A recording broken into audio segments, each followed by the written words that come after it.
Class 11th के जो students हैं, आज उन सभी का स्वागत है आज की क्लास में।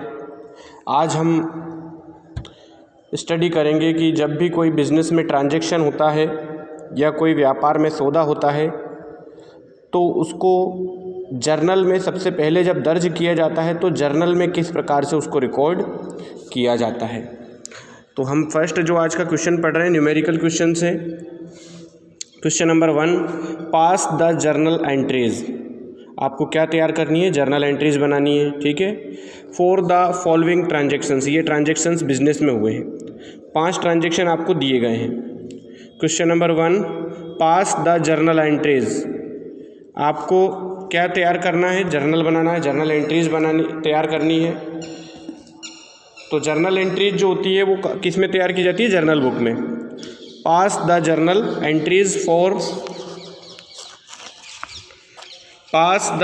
Entries for the following transactions. पहली जो आपकी एंट्री है ये है स्टार्टेड बिजनेस विथ कैश। कितने रुपए से? 6,000 रुपये से, ठीक है, 6,000 रुपीज़ से। बिजनेस का जो ओनर है इसने बिजनेस को स्टार्ट किया है, कितने रुपए से स्टार्ट किया है? 6,000 रुपये से। तो ये 6,000 रुपये जो है कैपिटल मानी जाएगी, ठीक है। अब 6,000 रुपये लगाए कैश, तो एक अकाउंट तो हो गया कैश और दूसरा अकाउंट हो गया कैपिटल, ठीक है। कैश लगाइए, कैश कौन सा अकाउंट में आती है? कैश आती है रियल अकाउंट्स में। तो कैश बिजनेस में आ रही है।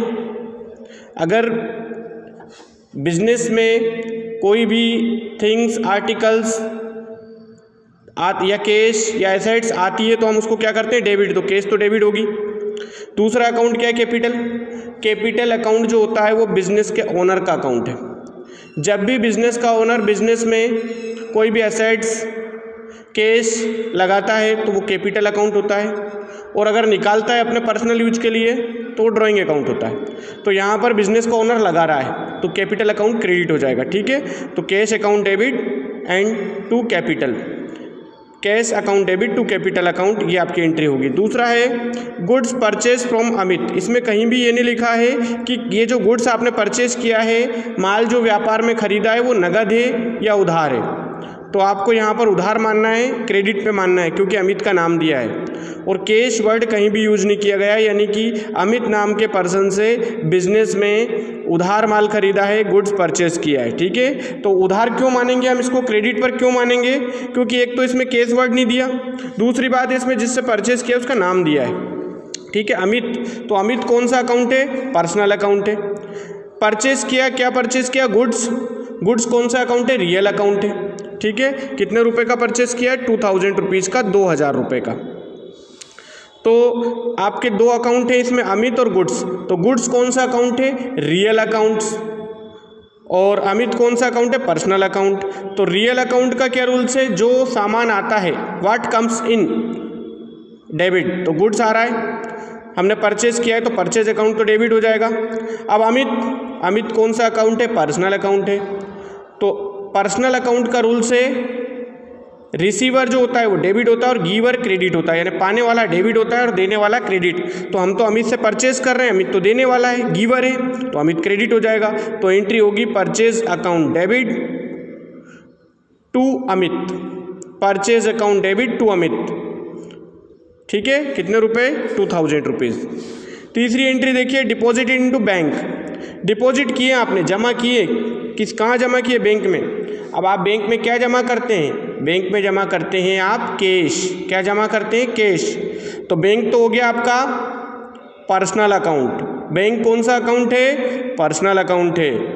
और क्या डिपॉजिट किया आपने? कैश। बैंक में हम क्या जमा करते हैं? कैश, यानी रोकड़, ठीक है। तो 2 अकाउंट होगा यहाँ, बैंक और कैश। बैंक कौन सा अकाउंट है? बैंक है आपका पर्सनल अकाउंट। तो पर्सनल अकाउंट के रूल्स के according receiver debit, giver credit, यानी पाने वाला डेबिट, देने वाला क्रेडिट। तो बैंक में आप पैसे जमा कर रहे हैं तो बैंक तो पाने वाला है, रिसीवर है तो बैंक तो डेबिट होगा। क्या जमा कर रहे हैं आप? क्या डिपॉजिट कर रहे हैं? आप जमा कर रहे हैं कैश। क्या जमा कर रहे हैं? कैश यानी रोकड़।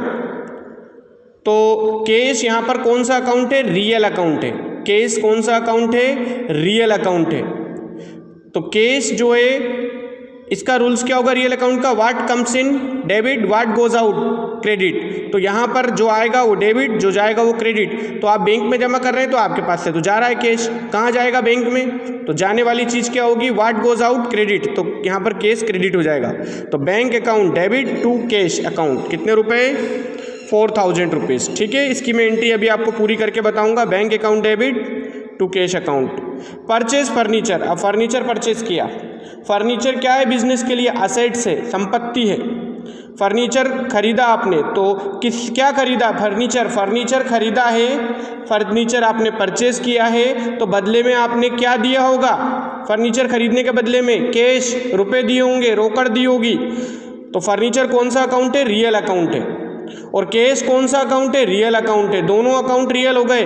What comes in debit what goes out credit, जो आएगा वो डेबिट, जो जाएगा वो क्रेडिट। तो फर्नीचर आप परचेज कर रहे हैं, फर्नीचर तो आएगा, कैश जाएगी आपकी, तो एंट्री होगी furniture account debit to cash account, furniture account debit to cash account. ठीक है, कितने रुपए, 1200 rupees.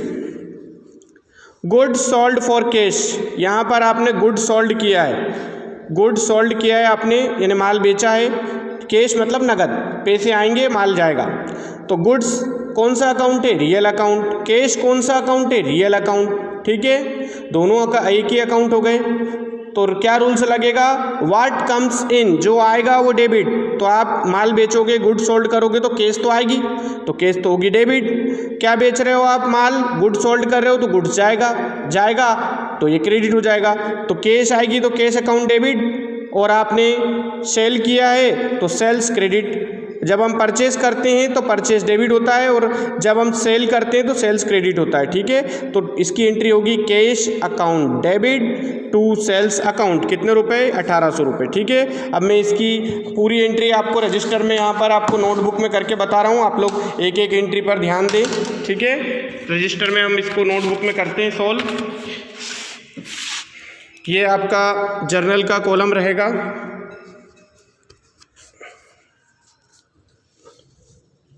Journal,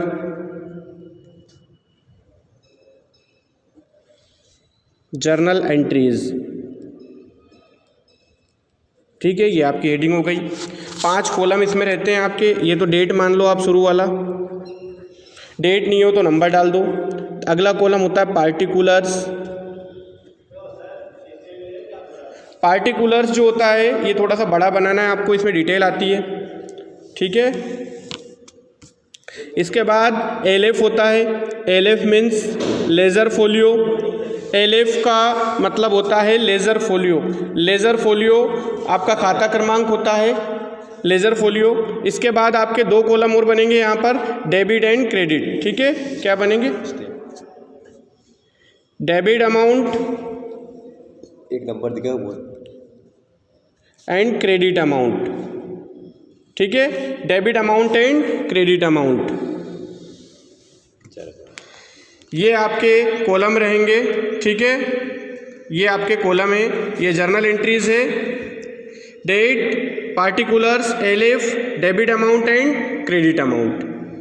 date, particulars, LF, debit amount, credit amount, ये आपकी 5 कॉलम होते हैं, इनमें आपको एंट्री करनी होती है। अभी जो मैंने आपको एंट्री सॉल्व करवाई है, ये अभी मैं आप लोगों को सॉल्व करवाऊंगा पूरा बोर्ड पर। ये अभी मैंने ओरल आपको बताया था इसके बारे में। तो ये journal entries, date, particulars, LF, debit amount and credit amount. ठीक है, अब मैं इसको अभी आपको टोटल बोर्ड पर जो है उस पर ब्लैक बोर्ड पर आपको पूरा इसको सोल्व करके आपको मैं अभी बताऊंगा। इसका फॉर्मेट ये है, ये सारी एंट्रीज अभी आपको बोर्ड पर सोल्व करवा कर बताऊंगा।